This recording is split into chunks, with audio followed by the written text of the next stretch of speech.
क्या भारत में रोहिंग्या मुसलमानों की काली करतूतों पर पर्दा डालने का काम हो रहा है? क्या वाकई भारत के कुछ नेता रोहिंग्या मुसलमानों पर जानबूझकर अपनी आंख बंद कर लेना चाहते हैं?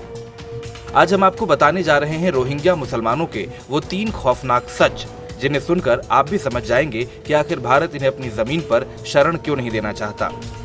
आज हम आपको ये भी बताएंगे कि आखिर क्या वजह है कि रोहिंग्या मुसलमानों को उनका अपना ही देश छोड़ना पड़ रहा है।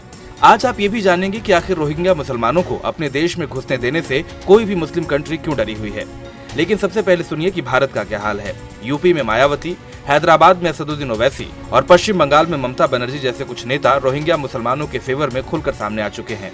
लेकिन वहीं केंद्र सरकार ने कोर्ट में हलफनामा देकर कहा है कि रोहिंग्या मुसलमान देश में नहीं रह सकते क्योंकि वो देश के लिए खतरनाक हैं। लेकिन इन मुसलमानों को मुल्क के लिए खतरा क्यों माना जा रहा है, ये समझिए। पहली बात, रोहिंग्या मुसलमानों की आबादी उनके अपने मुल्क म्यांमार में महज 10% है। म्यांमार में 90% आबादी बौद्ध धर्म को मानने वालों की है। बौद्ध धर्म मानने वाले शांति के पुजारी माने जाते हैं।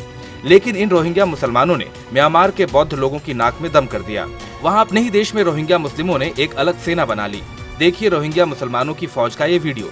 इस वीडियो में साफ दिख रहा है कि रोहिंग्या मुसलमानों ने कैसे अपनी एक पैरेलल आर्मी बना ली थी। वो बौद्ध लोगों को टारगेट कर गोलियों से भूनते थे।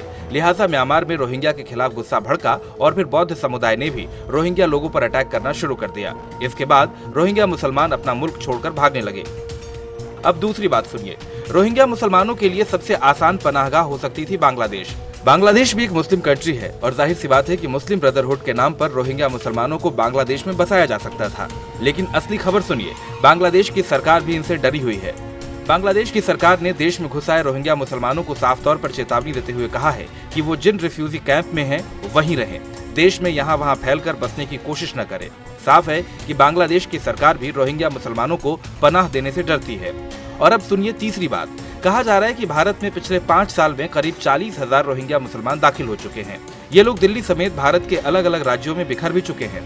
लेकिन अब इंटेलिजेंस को कुछ खतरनाक इरादों की भनक भी लगने लगी है। अभी हाल ही में दिल्ली पुलिस ने रहमान नाम के एक ऐसे आतंकी को गिरफ्तार किया है जो रोहिंग्या मुसलमानों को भर्ती कर बड़े आतंकी वारदात को अंजाम देने की फिराक में था।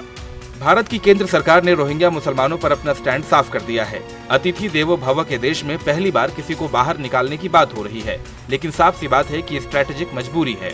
रोहिंग्या मुसलमानों ने अपने ही मुल्क में जैसी हरकतें की हैं, उन्हें देखते हुए दुनिया का कोई भी मुल्क उन्हें अपने यहाँ रखने या शरण देने को तैयार नहीं है।